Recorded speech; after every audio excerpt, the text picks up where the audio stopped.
अस्सलाम वालेकुम। FPSC pass paper senior auditor 2019 English MCQs solve करते हैं।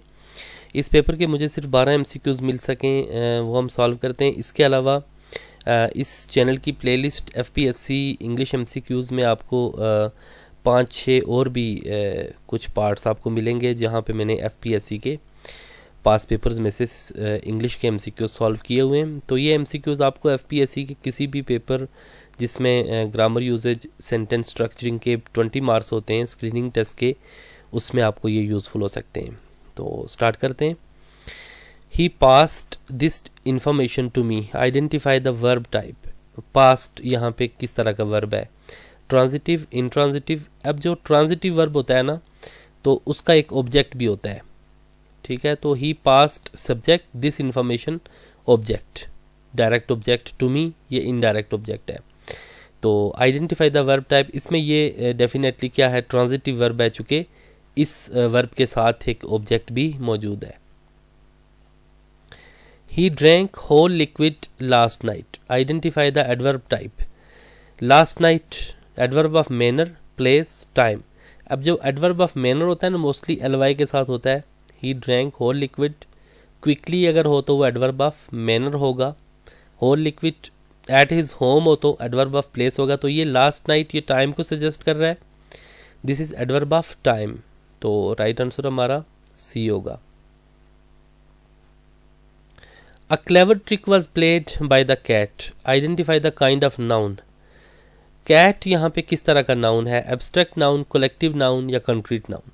एब्स्ट्रैक्ट नाउन वो होता है जहाँ पे आप के पास कोई कंक्रीट चीज़ नहीं होती, जैसे सक्सेस, ब्रिलियंस, ओबीडियंस, काइंडनेस, ये आपके एब्स्ट्रैक्ट नाउन्स होते हैं। जबकि कलेक्टिव नाउन जैसे क्लास, आर्मी एट्सेट्रा, पुलिस, ये कलेक्टिव नाउन्स होते हैं। तो कंक्रीट नाउन जब कोई ठोस चीज़ होती है, कैट क्या है, दिस इज कंक्रीट नाउन। तो राइट आंसर हमारा सी होगा। Who was knocking at the door, identify the kind of pronoun. Demonstrative, personal, reflexive, interrogative. Demonstrative में दिस, दिस, दैट, दोज होते हैं। पर्सनल में I, we, you, they, he, she, it, ये सारे क्या होते हैं, these are personal pronouns. Reflexive में सेल्फ जब ऐड हो जाता है ना पर्सनल प्रोनाउंस के साथ, जैसे आप कहते हैं ना my self, himself, her self, तो वो रिफ्लेक्सिव होते हैं। तो जब क्वेश्चन पूछने के लिए जो प्रोनाउन इस्तेमाल होता है ना, दैट इज इंटरोगेटिव। तो ये आपका हु यहाँ पे as an interrogative pronoun use हुआ हुआ, डी आपका राइट आंसर होगा। He exclaimed the as dash he were very rich, as के साथ टू, इफ, बिकॉज या ड्यू टू। तो एज के साथ यहाँ पे इफ यूज होगा, एज इफ, उसने ऐसे कहा जैसे कि वो एक अमीर आदमी है, तो एज के साथ बी राइट आंसर होगा, इफ यूज करेंगे हम। He tried to defeat his weariness dash early in the morning, to awake, to awoke, to awoken. अब टू के बाद आपको ये चीज़ याद रखनी है कि टू के बाद आपने फर्स्ट फॉर्म लगानी है। तो ये इन्फिनिटिव होता है। ही ट्राइड टू डिफीट, जैसे टू डिफीट है ना, टू के बाद फर्स्ट फॉर्म लगी हुई है, ऑलवेज हमेशा टू के बाद फर्स्ट फॉर्म लगेगी। He tried to defeat his weariness, to awake, यहाँ पे राइट आंसर ए होगा। He achieved much success due to hard work, identify the kind of noun. Success यहाँ पे किस तरह का नाउन है, कॉमन, एब्स्ट्रैक्ट, कंक्रीट। तो ये एब्स्ट्रैक्ट नाउन वो नाउन होते हैं जिनको आप टच नहीं कर सकते, छू नहीं सकते, जो फीलिंग्स होती हैं, स्टेट्स होती हैं, थॉट्स होती हैं। तो ये सक्सेस क्या है, ये कंक्रीट नाउन नहीं है, ना ही ये कॉमन नाउन है, ठीक है। तो ये एब्स्ट्रैक्ट नाउन है, ये एक स्टेट, फीलिंग्स, एक्शंस, इस तरह की चीज़ होती है, ठीक है। तो ये एब्स्ट्रैक्ट नाउन है, बी आपका राइट आंसर होगा। He wanted to know, identify the verb type. To know auxiliary verb, auxiliary verb आपका हेल्पिंग वर्ब होता है, जैसे is, am, are, was, were, has, have, had, will, shall, etcetera. तो ये auxiliary verbs होते हैं। Infinitive, gerund. तो infinitive to के बाद फर्स्ट फॉर्म जो होती है ना, तो वो इन्फिनिटिव होता है। समटाइम बेयर इन्फिनिटिव भी होते हैं जिनमें टू नहीं इस्तेमाल होता।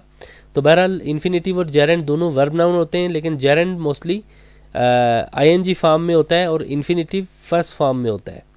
तो क्या है ये, दिस इज इन्फिनिटिव, बी आपका राइट आंसर होगा। सिनोनिम ऑफ नोटोरियस, नोटोरियस बदनाम होता है। फेमस तो नहीं हो सकता, लाइक्ड भी नहीं हो सकता, इनफेमस जो क्या है कि जो बदनाम होता है, इनफेमस, ठीक है, तो B. Synonym of fated, fated is helpful, predestined, cheated. Cheated तो धोखा जिसके साथ हुआ होता है, हेल्पफुल। प्रीडिस्टाइंड मीन जिसकी किस्मत पहले से लिखी होती है, फेटेड वो फेटेड होता है, किस्मत लिखी होती है पहले से, बी राइट आंसर होगा। और सिनोनिम ऑफ ग्रीगेरियस, ग्रीगेरियस का मतलब होता है जो बंदा सोशल हो। काइंड, नोटोरियस के डिफरेंट मीनिंग है इनके, नोटोरियस बदनाम, तो सोशल और ग्रीगेरियस ये सेम सिनोनिम्स हैं, सेम मीनिंग्स आ जाते हैं, ए हमारा आंसर होगा। Synonym of Audible is, Audible ऐसी साउंड होती है जो कि सुनाई दे आराम से, तो वीक, लाउड, सॉफ्ट, तो डेफिनेटली लाउड साउंड जो होगी दैट विल बी ऑडिबल, तो राइट आंसर हमारा बी होगा।